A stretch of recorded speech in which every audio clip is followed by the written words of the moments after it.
एक पचरा गीत गा रहे हैं। बहन अच्छा लगा लाइक सब्सक्राइब शेयर करना, कमेंट में बताना कैसा लगा। हमको भी थोड़ा सा आगे बढ़ाइए, आप लोग सुन नहीं रहे हैं।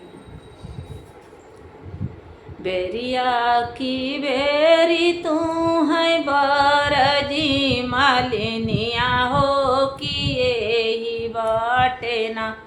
मालिन दामनमा जनी लगई हो कि यही बाटे ना।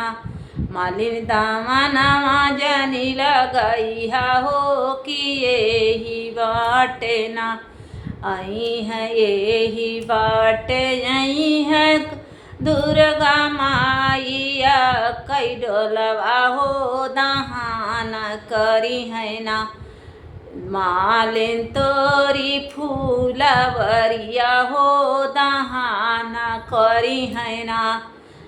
यही पड़े आई है दुर्गा माइया कई डोलवा हो दहाना करी है ना। तोरे दामानमा कई पेड़वा मालिन दहाना करी है ना। तोरे दामानमा कई पेड़वा मालिन दहाना करी है ना। बेरिया की बेर तू है बरजी मालिनिया हो दामनमा मती लगा या मालिन यही बाटे ना।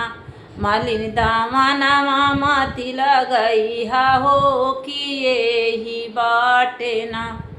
आई यही बाटे आई है शीतला माइया कई डोलवा हो दहान करी है ना।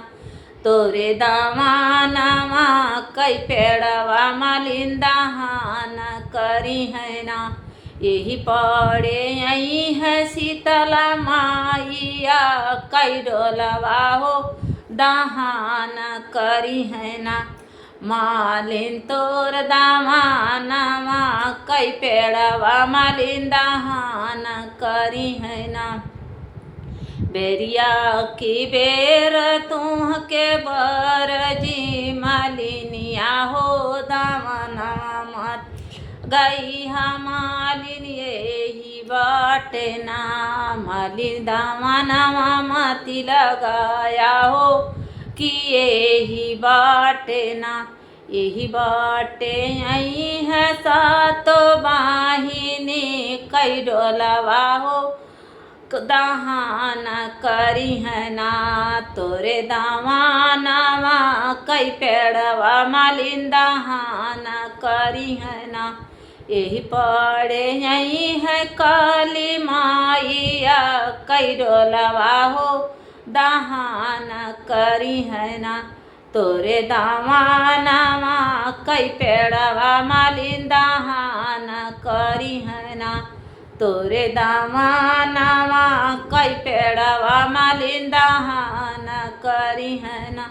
बेरिया की बेर तू के बरजी मालिनिया हो कि यही बाटे ना। मालिन दामनमा मती लगाया हो कि यही बाटे ना। मालिन दामनमा जनी लगाया हो कि यही बाटे ना।